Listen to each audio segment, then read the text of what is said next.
Hello everyone, welcome to our YouTube channel. मैं CA Khurshid Ansari आज एक बड़ा ही इम्पोर्टेंट टॉपिक लाया है आपके लिए।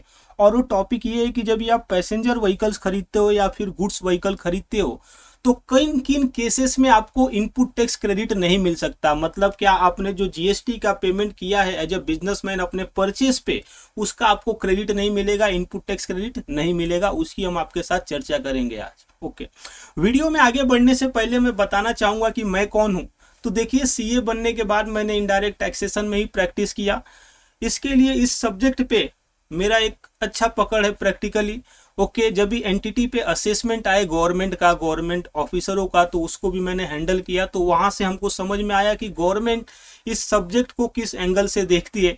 तो बहुत ही प्रैक्टिकल वे में आपको मैं बताऊंगा, बहुत ही मजा आएगा। मेरे साथ बने रहिए। ये 5 से 10 मिनट का वीडियो रहेगा, इसमें आप चीज़ों को बहुत अच्छे से समझ जाएंगे। तो आइए स्टार्ट करते हैं।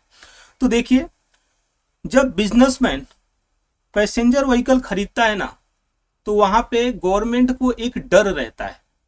डर ये रहता है कि भाई ये जो पैसेंजर व्हीकल वो खरीद रहा है, बिजनेस के नाम पे खरीद के घर पे तो नहीं यूज करने लगेगा ना, पर्सनल पर्पस के लिए नहीं यूज करने लगेगा ना, नॉन बिजनेस यूज के लिए तो नहीं ले लेगा। ओके, अब इस डर से गवर्नमेंट बचने के लिए क्या किया, गवर्नमेंट ने कुछ केसेस में जो पैसेंजर व्हीकल्स है वहां पे आईटीसी ब्लॉक कर दिया। ओके, क्या मेरा कहने का मतलब है मैं बताता हूं। देखिए, जो गुड्स व्हीकल है जैसे कि ये ट्रक हो गया, तो जब ये बिजनेसमैन ये खरीदता है तो ये तो पर्सनल पर्पस के लिए यूज कर नहीं सकता। इसीलिए गवर्नमेंट ने गुड्स व्हीकल के केस में इनपुट टैक्स क्रेडिट को ब्लॉक्ड नहीं किया है। मतलब क्या, एज ए बिजनेसमैन आप गुड्स व्हीकल खरीद रहे हो और उस पर जो जीएसटी पे कर रहे हो उसका आपको आईटीसी मिल जाएगा। जब भी आप आउटवर्ड टैक्स लायबिलिटी का पेमेंट करोगे वहां पे उसको आप एडजस्ट कर सकते हो। ओके, दूसरी साइड पैसेंजर व्हीकल के बारे में गवर्नमेंट ने क्या बोला कि देखिए भाई, जिस पैसेंजर व्हीकल्स का seating capacity including driver more than 13% होगा, ओके, वहां पे आईटीसी अलाउड होगा। जैसे कि ये बस, अभी देखो मोर देन 13% है तो वहां पे क्या होएगा, कोई ये पर्सनल पर्पस के लिए थोड़े ना खरीदता है। कोई ऐसा बोलता है क्या मैं बस में घूमूंगा, बस खुद के लिए खरीद रहा हूं, ऐसा तो नहीं होता। वो तो बिजनेस में ही खरीदा जाता है। ओके, इसीलिए बस पे आईटीसी ब्लॉक्ड नहीं हुआ। दूसरी साइड, जिस मोटर पैसेंजर व्हीकल का seating capacity less than equal to 13% होगा इंक्लूडिंग ड्राइवर, वहां पे आईटीसी ब्लॉक्ड है। तो ये कार है, इस पे आईटीसी ब्लॉक्ड होगा। क्या मोटरसाइकिल का भी आईटीसी ब्लॉक्ड होगा क्या? जी हाँ, मोटरसाइकिल भी आप खरीदते हो तो उसका इनपुट टैक्स क्रेडिट आप क्लेम नहीं कर सकते। तो ये जो है, आइए मैं अपने बुक से आपको बता देता हूं एक बार। तो देखिए यहाँ पे क्या बोला जा रहा है। मोटर व्हीकल्स की बात करें तो जो गुड्स व्हीकल है जैसे कि ट्रक हो गया, टेम्पो हो गया, वहां पे क्या है, आईटीसी ब्लॉक्ड नहीं है।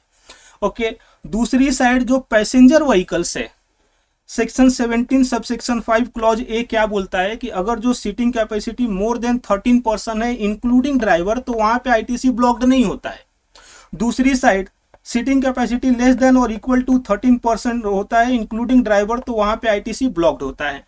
ठीक है, अभी क्या बोलता है कि जो ब्लॉक्ड वाला केसेस है ना, इसके कुछ एक्सेप्शन भी है। ये एक्सेप्शन क्या है, आइए मैं अपने इस एक्सप्लेनेटरी नोट्स से पढ़ाता हूं। देखिए क्या बोला जा रहा है कि कोई बिजनेसमैन है जो कार में ही डील करता है, कार खरीदता है और कार बेचता है, तो कार खरीदने पे जो उसका जीएसटी का पेमेंट हो रहा है ना, उसका वो आईटीसी क्लेम कर सकता है। ओके, तो ये एक पहला एक्सेप्शन है। दूसरा एक्सेप्शन क्या है, आप मोटर ड्राइविंग स्कूल देखे रहोगे, वो लोग क्या करते हैं, लोगों को गाड़ी चलाना सिखाते हैं। ठीक है ना, तो अभी ये जो गाड़ी चलाना सिखाते हैं, अब सीधी सी बात है, इनको भी बिजनेस में गाड़ी तो खरीदना पड़ेगा ना, कार तो खरीदना पड़ेगा ना। ठीक है, तो उस केस में गवर्नमेंट क्या बोल रही है, यहाँ पे आईटीसी ब्लॉक्ड नहीं होगा अगर जो पैसेंजर व्हीकल खरीदते हैं जिसका seating capacity less than equal to 13% होता है इंक्लूडिंग ड्राइवर, तो भी। ओके, तीसरा क्या एक्सेप्शन है भाई, तीसरा ये एक्सेप्शन है कि आपका पैसेंजर ट्रांसपोर्टेशन का बिजनेस ही है। जैसे कि समझ लीजिए एक ये ड्राइवर है, ये क्या करते हैं, ये गाड़ी चलाते हैं, ठीक है ना, और लोगों को एक जगह से दूसरे जगह पहुंचाने का सर्विस देते हैं। ठीक है, और ये जीएसटी में रजिस्टर है। तो ये अगर जो कोई कार खरीदते हैं, ठीक है ना, उस कार पे आईटीसी ब्लॉक्ड नहीं है। तो आइए वही चीज़ है यहाँ पे मैं आपको बता देता हूँ। तो एक्सेप्शन आईटीसी नॉट ब्लॉक्ड वाले जो केसेस है, देखिए क्या बोला जा रहा है, when passenger vehicle is use for making the following taxable supplies. ठीक है, ये क्या है, फिट का, आप ऐसे याद भी कर सकते हो। एफ से क्या बोलता है, further supply of such motor vehicle, तो आप मोटर व्हीकल का ट्रेडिंग कर रहे हो, खरीदते हो बेचते हो, ओके, वैसे लोग। दूसरा क्या बोलता है, imparting training of driving of such motor vehicle, ठीक है ना, तो मोटर ट्रेनिंग स्कूल है, वो अगर जो खरीद रहा है मोटर व्हीकल, ठीक है, तो वहां पे आईटीसी ब्लॉक्ड नहीं होगा। देन क्या है, ट्रांसपोर्टेशन ऑफ पैसेंजर, तो वहां पे आईटीसी ब्लॉक्ड नहीं होगा। अब देखिए आगे क्या बोला जा रहा है कि भाई ये जो पैसेंजर व्हीकल खरीदने पे आईटीसी ब्लॉक्ड है ना, वो तो ब्लॉक्ड है ही है, उस पे आप ये खर्चे भी कराते हो तो वो खर्चे भी ब्लॉक्ड होंगे। ठीक है, अब ये खर्चे क्या है, आइए मैं यहां से आपको बताता हूं। तो देखिए सबसे पहला है सर्विसिंग का। तो अगर जो कोई आप कार खरीदे हो जिस पे आईटीसी ब्लॉक्ड है सेक्शन 17 सबसेक्शन 5 क्लॉज ए के तहत, देन इन दैट केस वो सर्विसिंग भी कराते हो ना उस मोटर व्हीकल का, तो वो भी ब्लॉक्ड है। ओके, आगे क्या बोला जा रहा है कि अगर जो आप जनरल इंश्योरेंस लेते हो वो कार का, ठीक है, आपको लेना ही पड़ता है जनरल इंश्योरेंस, तो जनरल इंश्योरेंस पे जो जीएसटी लगा है उसका भी आप क्रेडिट नहीं ले सकते हो, वो भी ब्लॉक्ड है। देन क्या बोला जा रहा है कि अगर जो आप कार का रिपेयर एंड मेंटेनेंस कराते हो, फॉर एग्जांपल एक कार का जो व्हील था वो खराब हो गया, तो अभी आप दूसरा व्हील लगवा रहे हो कार में, तो वो व्हील लगवाने का जो खर्चा है और उस पर जो जीएसटी लग रहा है उसका आप क्रेडिट नहीं क्लेम कर सकते हो बिजनेसमैन। ठीक है, अब ये जो चीजें हैं, तीनों चीजें जो आप क्रेडिट नहीं क्लेम कर सकते हो, देखो वही है यहाँ पे, सर्विसिंग है, जनरल इंश्योरेंस है, देन रिपेयर एंड मेंटेनेंस है। मजे की बात बताऊं, ये जो खर्चे हैं ना इसके भी कुछ एक्सेप्शन है, मतलब क्या, कोई कोई ऐसा जगह है जहां पे इसका भी आप क्रेडिट क्लेम कर सकते हो। तो देखिए exception, that is ITC not blocked for this expenses.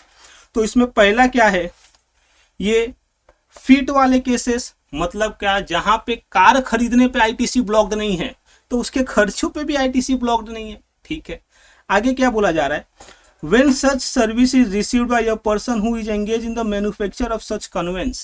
ठीक है, तो कोई कन्वेंस का मैन्युफैक्चरिंग कर रहा है और वहां पे ये सभी सर्विसेज ले रहा है, देन इन दैट केस वो ब्लॉक्ड नहीं होगा। तीसरा क्या बोल रहा है, when such service is received by a person engaged in supply of general insurance services in respect of such conveyance, example GIC री इंश्योरेंस।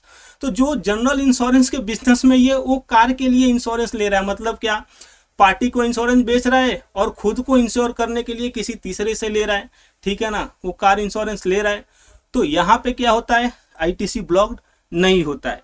तो बताइए साहब कैसा लगा ये डिस्कशन, आपको समझ में आया? अगर जो समझ में आया रहेगा तो मेरे इस वीडियो को लाइक कर दीजिएगा, मेरे चैनल को सब्सक्राइब कर लीजिएगा और अपने दोस्तों के साथ भी शेयर कर दीजिएगा यार, ये बहुत ही इंपॉर्टेंट इन्फॉर्मेशन है। तो चलिए मिलते हैं अगले वीडियो में अगले टॉपिक के साथ। Thank you.